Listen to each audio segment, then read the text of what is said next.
Welcome to our channel smart study support. Smart study সাপোর্টে আপনাদের সকলকে স্বাগত জানাই। আজ 29 জানুয়ারি 2021। আজ 29 জানুয়ারি এবং 28 জানুয়ারি দুদিনেরই কারেন্ট অ্যাফেয়ার্স এই ভিডিওতে আমি আপনাদের সাথে আলোচনা করব।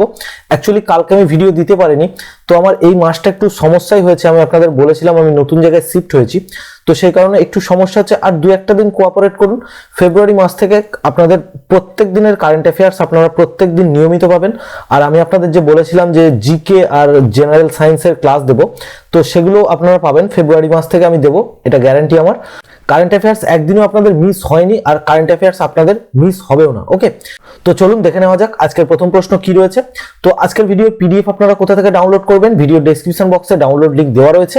এছাড়াও ডাউনলোড করতে পারবেন আমাদের টেলিগ্রাম গ্রুপ থেকে। টেলিগ্রাম গ্রুপের লিংক ভিডিও ডেসক্রিপশন বক্সে আপনারা পেয়ে যাবেন। আর টেলিগ্রাম গ্রুপে আপনারা সমস্ত পিডিএফ একসাথে ডাউনলোড করতে পারবেন, সেখানে সমস্ত পিডিএফ একসাথে দেওয়া রয়েছে।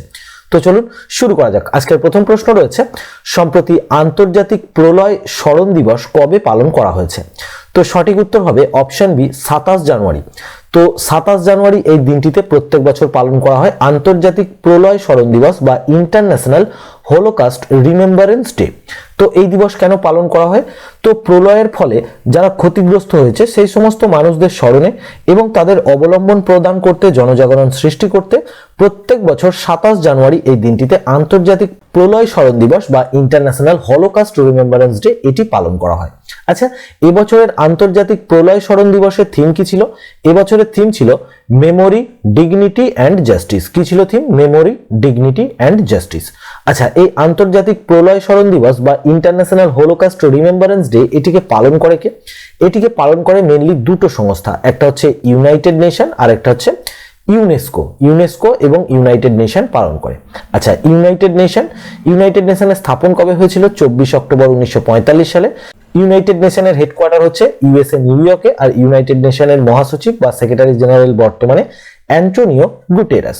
আচ্ছা, এবার ইউনেস্কো যার ফুল ফর্ম হচ্ছে the United Nation educational, scientific and cultural organization. UNESCO স্থাপন হয়েছিল 16 নভেম্বর 1945 সালে। ইউনেস্কোর হেডকোয়ার্টার হচ্ছে ফ্রান্সের প্যারিসে, আর ইউনেস্কোর বর্তমানে ডিজি বা ডাইরেক্টর জেনারেল হচ্ছেন অ্যাড্রে আজোলে। নেক্সট কোশ্চেন, সম্প্রতি 2022 সালে ভারতে কততম প্রজাতন্ত্র দিবস পালন করা হলো? তো সঠিক উত্তর হবে অপশন সি, 73। এই বছর অর্থাৎ 2022 সালে আমরা 73তম প্রজাতন্ত্র দিবস বা রিপাবলিক ডে এটা পালন করলাম। আচ্ছা, প্রজাতন্ত্র দিবসের উৎসব বা সেলিব্রেশন প্রত্যেক বছর শুরু হয় 24 জানুয়ারি থেকে। এই বছর শুরু হয়েছে 23 জানুয়ারি থেকে। 23 জানুয়ারি নেতাজির জন্মদিন, নেতাজিকে প্রজাতন্ত্র দিবসে সামিল করার জন্যই 23 জানুয়ারি থেকে এবছর প্রজাতন্ত্র দিবসের সেলিব্রেশন শুরু হয়েছে। আর এই বছর প্রজাতন্ত্র দিবসেও কোনো চিফ গেস্ট ছিল না। কিছুদিন আগে আমি আপনাদের বলেছিলাম যে মধ্য এশিয়ার 5টা দেশকে ভারত আমন্ত্রণ জানিয়েছে চিফ গেস্ট হিসেবে, কিন্তু কোভিডের কারণেই এটা ক্যান্সেল করা হয়েছে। তো এবছরও চিফ গেস্ট ছাড়াই রিপাবলিক ডে সেলিব্রেশন অনুষ্ঠিত হয়েছে। ওকে, তো এই বছর আমরা 73তম রিপাবলিক ডে বা প্রজাতন্ত্র দিবস পালন করলাম। প্রজাতন্ত্র দিবস সম্পর্কে আরো কিছু কোশ্চেন রয়েছে এই ভিডিওতে। নেক্সট কোশ্চেন, সম্প্রতি 2022 সালের প্রজাতন্ত্র দিবসের ফ্লাই পাস্টে কয়টি বিমান অংশ নিয়েছে? ফ্লাই পোস্ট অর্থাৎ প্রজাতন্ত্র দিবসের প্যারেডে যে সমস্ত ফাইটার প্লেনগুলি আকাশে উড়ে কার্যকলাপ দেখায়, তো সেটার কথাই বলা হচ্ছে। তো প্রজাতন্ত্র দিবসের প্যারেডে মোট 75টি যুদ্ধ বিমান বা ফাইটার জেট এটি অংশ নিয়েছিল। মনে রাখবেন 2022 সালের প্রজাতন্ত্র দিবসে ফ্লাই পোস্টে মোট 75টি বিমান অংশগ্রহণ করেছিল। নেক্সট কোশ্চেন, সম্প্রতি প্রজাতন্ত্র দিবসের কুচকাওয়াজে বা প্রজাতন্ত্র দিবসের প্যারেডে প্রথম মহিলা রাফেল ফাইটার জেট পাইলট কে হয়েছেন? তো সঠিক উত্তর অপশন বি, শিবাঙ্গী সিং। ছবিতে দেখুন, ইনি হচ্ছেন শিবাঙ্গী সিং এবং ইনি ভারতের প্রথম মহিলা যিনি রাফেল ফাইটার জেটের পাইলট। ওকে, তো রাফেল ফাইটার জেট উড়ানো প্রথম মহিলা হচ্ছেন শিবাঙ্গী সিং। ওকে, আচ্ছা, অপশন এ তে দেখুন রয়েছে ভাবনা কান্ত। তো আগের বছর ভাবনা কান্ত ইনি প্রথম মহিলা ফাইটার পাইলট হয়েছিলেন। প্রথম ইন্ডিয়ান এয়ারফোর্সের প্রথম মহিলা ফাইটার পাইলট হচ্ছেন ভাবনা কান্ত, আর ইন্ডিয়ান এয়ারফোর্সের প্রথম মহিলা রাফেল ফাইটার জেটের পাইলট হচ্ছেন শিবাঙ্গী সিং। মনে রাখবেন এটা। আর অপশন সিটাও ডিসকাস করে দিচ্ছি, তানিয়া শেরগিল। ইনি হচ্ছেন প্রজাতন্ত্র দিবসের প্যারেডে কোনো ব্যাটালিয়নকে লিড করা প্রথম ভারতীয় মহিলা। তো প্রথম ভারতীয় মহিলা যিনি প্রজাতন্ত্র দিবসের প্যারেডে একটি ব্যাটালিয়নকে লিড করেছিলেন তানিয়া শেরগিল আগের বছর অর্থাৎ 2021 সালে। আচ্ছা, এই বছর শিবাঙ্গী সিং ইনি হচ্ছেন প্রথম রাফেল ফাইটার জেটের পাইলট, আর ভাবনা কান্ত ইনি হচ্ছেন ভারতের প্রথম fighter jet pilot. Next question, সম্প্রতি চরণজিৎ সিং প্রয়াত হলেন, তিনি কে ছিলেন? তো সঠিক উত্তর অপশন সি, হকি খেলোয়াড় বা হকি প্লেয়ার। ছবিতে দেখুন, ইনি হচ্ছেন ভারতের প্রাক্তন হকি প্লেয়ার চরণজিৎ সিং। তো ইনি 1964 অলিম্পিকে, টোকিও 1964 অলিম্পিকে গোল্ড মেডেল জিতেছিলেন।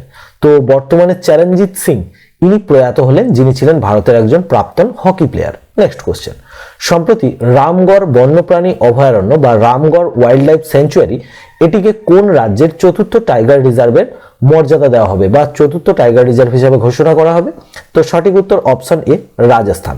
তো রামগড় বন্যপ্রাণী অভয়ারণ্য বা রামগড় ওয়াইল্ড লাইফ স্যাংচুয়ারি এর পুরো নাম হচ্ছে রামগড় বিষধারী ওয়াইল্ড লাইফ স্যাংচুয়ারি। তো রিসেন্টলি এটিকে রাজস্থানের চতুর্থ টাইগার রিজার্ভের মর্যাদা দেওয়া হচ্ছে। তো রাজস্থানের চতুর্থ টাইগার রিজার্ভের মর্যাদা পাচ্ছে রামগড় বিষধারী ওয়াইল্ড লাইফ স্যাংচুয়ারি। আচ্ছা, এটা যদি রাজস্থানের চতুর্থ হয় তাহলে এর আগে তিনটি টাইগার রিজার্ভ কি কি রয়েছে দেখুন, Ranthambore tiger reserve, Sariska tiger reserve, Mukundra hills tiger reserve এবং চতুর্থ টাইগার রিজার্ভ হতে চলেছে Ramgarh Vishdhari tiger reserve. Okay, তো সঠিক উত্তর রাজস্থান। আচ্ছা, যে সমস্ত রাজ্য বা দেশগুলো সম্পর্কে আমি প্রায়শই বলি, তো সেগুলো আজকে আর বলছি না, কোশ্চেন একটু বেশি আছে, ভিডিওটা লম্বা হয়ে যাবে। ওকে, নেক্সট কোশ্চেন, সম্প্রতি কোন দেশের বিখ্যাত কথাকলি নৃত্যশিল্পী মিলেনা সালভিনি প্রয়াত হলেন? তো সঠিক উত্তর হবে অপশন সি, ফ্রান্স। ছবিতে দেখুন, ইনি হলেন কথাকলি নৃত্যশিল্পী মিলেনা সালভিনি।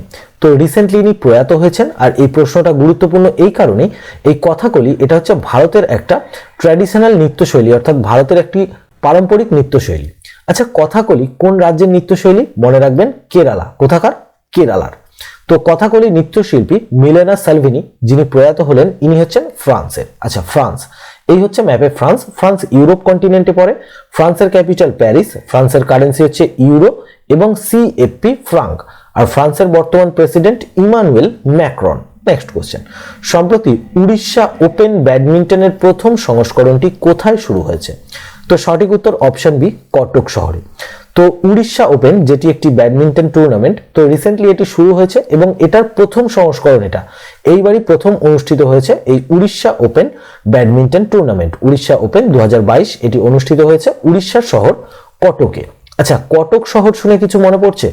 রিসেন্টলি কটক শহরে উড়িষ্যার সব থেকে বড় ব্রিজ, যেটা নাম হচ্ছে টি সেতু, এটা টি এর আকারে সেতুটা, তো এর নাম টি সেতু। তো টি সেতু এরও উদ্বোধন করা হয়েছে উড়িষ্যার কটকে। নেক্সট কোশ্চেন, সম্প্রতি কোন রাজ্য প্রথম সায়েন্টিফিক বার্ড অ্যাটলাস পেয়েছে?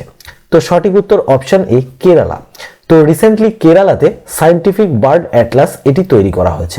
আচ্ছা, সায়েন্টিফিক বার্ড অ্যাটলাস এটা কি? আচ্ছা, আপনারা অ্যাটলাসের মূর্তি দেখেছেন তো? অ্যাটলাসের মূর্তি, তো অ্যাটলাস কি করে? অ্যাটলাস গোটা পৃথিবীকে নিজের কাঁধের উপরে তুলে রাখে। তো এখানেও একটা কনসেপ্ট ইউজ করা হয়েছে, বার্ড অ্যাটলাস। তো দেখুন, পৃথিবীর যত রকম পাখি আছে, যত প্রজাতির পাখি আছে, সমস্ত পাখিকে এক জায়গায় রাখা হয়েছে কেরালাতে। এবং প্রতিটা পাখি একটাই বাতাবরণে বা একটাই ওয়েদারের মধ্যে তো থাকতে পারে না।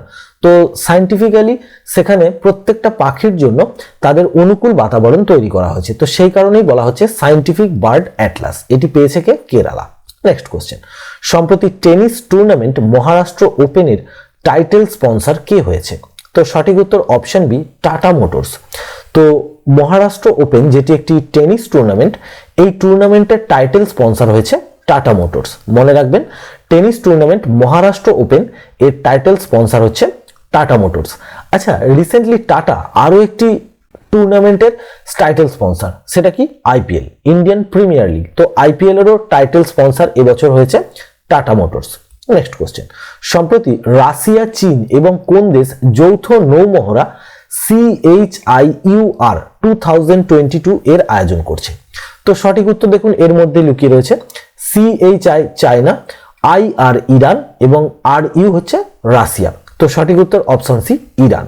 তো রিসেন্টলি রাশিয়া, চীন এবং ইরান এই তিনটি দেশের নৌবাহিনী একটি নৌ মহড়া শুরু করেছে, যার নাম হচ্ছে CHIUR 2022। ওকে, আচ্ছা, এই নৌ মহড়া কোথায় শুরু হয়েছে?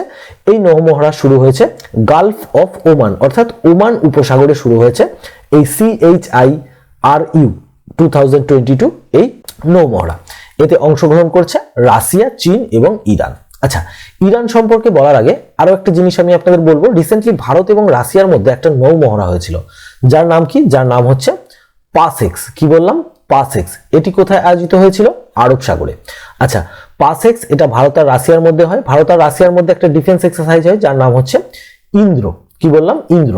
আচ্ছা, ভারত আর চায়নার মধ্যে কোন এক্সারসাইজ হয়, মনে রাখবেন হ্যান্ড টু হ্যান্ড। কি বললাম, হ্যান্ড টু হ্যান্ড। আচ্ছা, ইরান সম্পর্কে বলছি। ইরান এশিয়াতেই পড়ে। ইরানের ক্যাপিটাল তেহরান। ইরানের কারেন্সি কি, ইরানি রিয়াল। ইরানের বর্তমান president Ebrahim Raisi. Next question, সম্প্রতি অস্কার 2022-এর জন্য কোন চলচ্চিত্রটি মনোনীত হয়েছে? তো সঠিক উত্তর হবে অপশন এ জয় ভীম এবং অপশন বি মারাক্কার। তো অস্কার এটিকে আন্তর্জাতিক চলচ্চিত্রের সবথেকে বড় সম্মান হিসাবে মানা হয়। তো অস্কার পুরস্কারের জন্য দুটি ভারতীয় চলচ্চিত্র মনোনীত হয়েছে, একটি হচ্ছে জয় ভীম আর একটি হচ্ছে মারাক্কার। তো মনে রাখবেন জয় ভীম এবং মারাক্কার এই দুটি ভারতীয় চলচ্চিত্র বা ভারতীয় সিনেমা অস্কার 2022-এর জন্য মনোনীত হয়েছে। নেক্সট কোশ্চেন, সম্প্রতি কোন দেশ 70,000 AK-203 অ্যাসল্ট রাইফেল ভারতকে হস্তান্তর করেছে? তো সঠিক উত্তর অপশন সি রাশিয়া।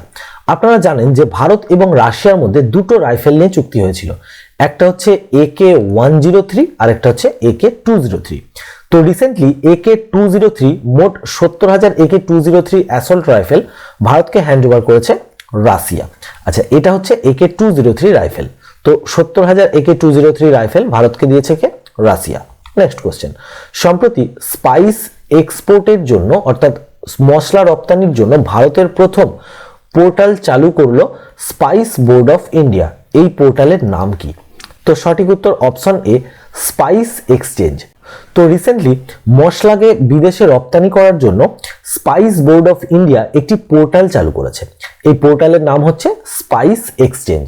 তো স্পাইস এক্সচেঞ্জ এই পোর্টাল এটিকে চালু করা হয়েছে মশলা রপ্তানি করার জন্য, এটিকে চালু করেছে স্পাইস বোর্ড অফ ইন্ডিয়া। আচ্ছা, স্পাইস বোর্ড অফ ইন্ডিয়া স্থাপন হয়েছিল 1987 সালে। স্পাইস বোর্ড অফ ইন্ডিয়ার হেডকোয়ার্টার হচ্ছে কেরালার কোচিতে। আর স্পাইস বোর্ড অফ ইন্ডিয়ার বর্তমান চেয়ারপারসন হচ্ছেন শ্রী এ.জি. থ্যাঙ্কাপ্পান। নেক্সট কোশ্চেন, সাম্প্রতিক রিপোর্ট অনুযায়ী বিশ্বের সবচেয়ে মূল্যবান ব্র্যান্ডে পরিণত হয়েছে কোনটি? তো সঠিক উত্তর অপশন বি অ্যাপেল। তো অ্যাপেল সম্পর্কে তো আপনারা জানেন, তো অ্যাপেলই হয়েছে বিশ্বের সবথেকে মূল্যবান ব্র্যান্ড।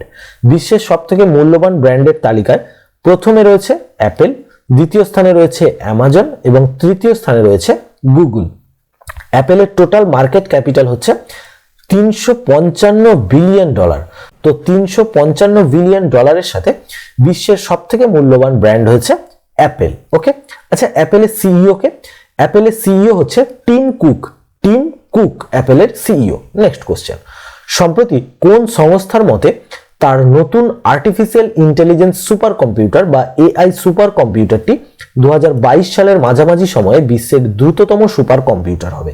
তো এমনটা ঘোষণা করেছে অপশন এ মেটা। তো আপনারা জানেন যে ফেসবুক বর্তমানে মেটা হয়ে গেছে। তো ফেসবুক বা মেটা 2022 সালের মাঝামাঝিতে তাদের আর্টিফিশিয়াল ইন্টেলিজেন্স একটি কম্পিউটার লঞ্চ করবে, যেটা হতে চলেছে বিশ্বের দ্রুততম সুপার কম্পিউটার। ওকে, তো এটি লঞ্চ করবে কে? মেটা। ফেসবুকেরই অপর নাম হচ্ছে মেটা। আচ্ছা, যদি আপনাদের প্রশ্ন করা হয় যে বর্তমানে বিশ্বের সবথেকে শক্তিশালী বা বিশ্বের সবথেকে দ্রুততম সুপার কম্পিউটার কোনটা, তার নাম হচ্ছে ফুগাকু। কি বললাম? ফুগাকু। এটি কোন দেশের সুপার কম্পিউটার? জাপানের সুপার কম্পিউটার।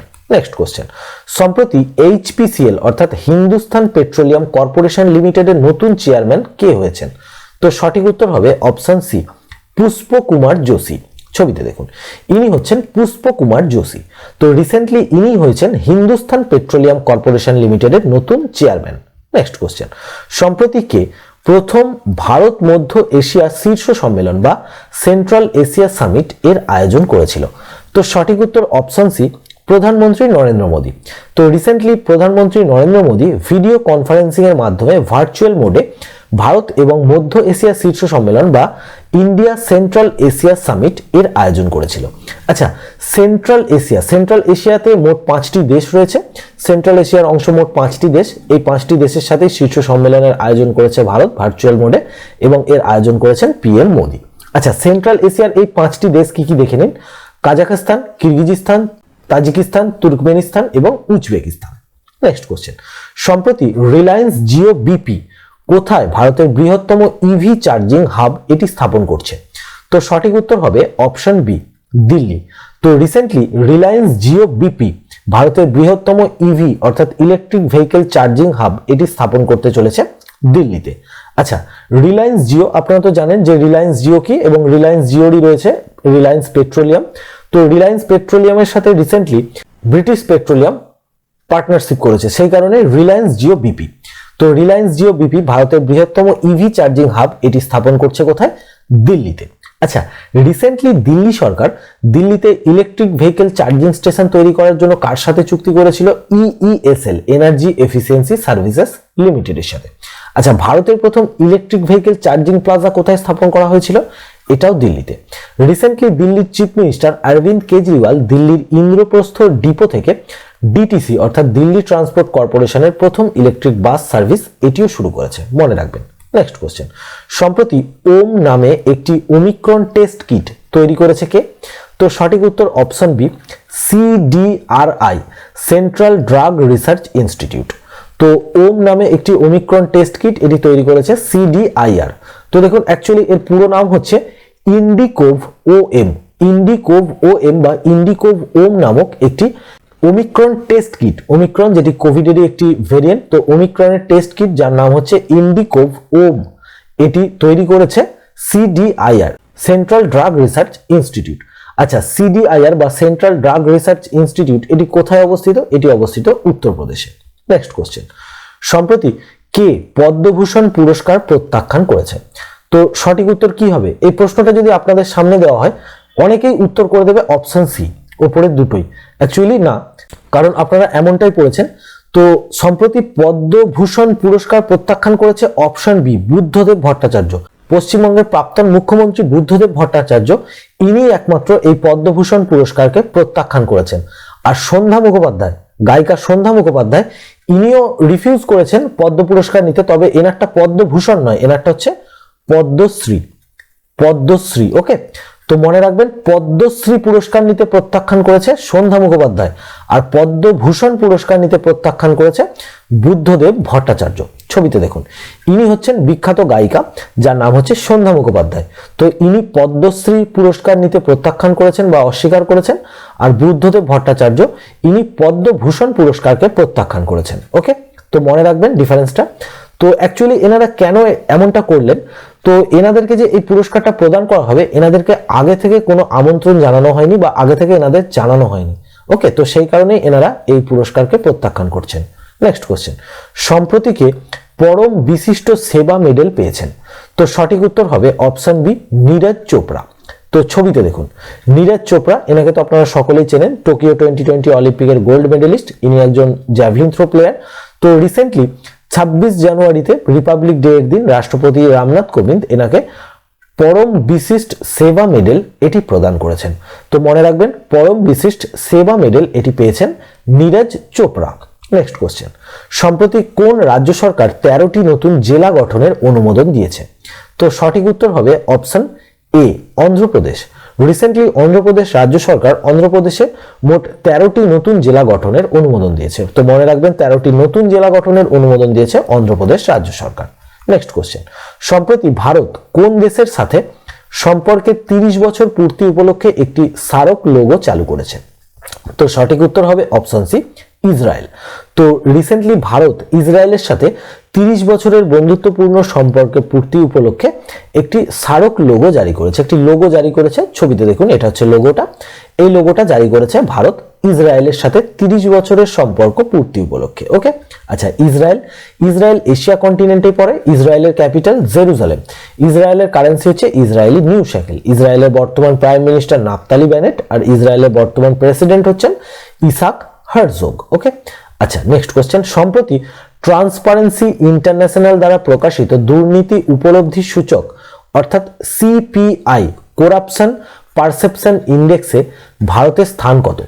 তো সঠিক উত্তর হবে অপশন সি, 85। তো রিসেন্টলি ট্রান্সপারেন্সি ইন্টারন্যাশনাল একটি ইন্ডেক্স জারি করেছে যারটার নাম হচ্ছে করাপশন পারসেপশন ইন্ডেক্স, এবং এটি 180টি দেশের একটি ইন্ডেক্স, এবং এতেই 85 নম্বর স্থানে রয়েছে আমাদের দেশ ভারত।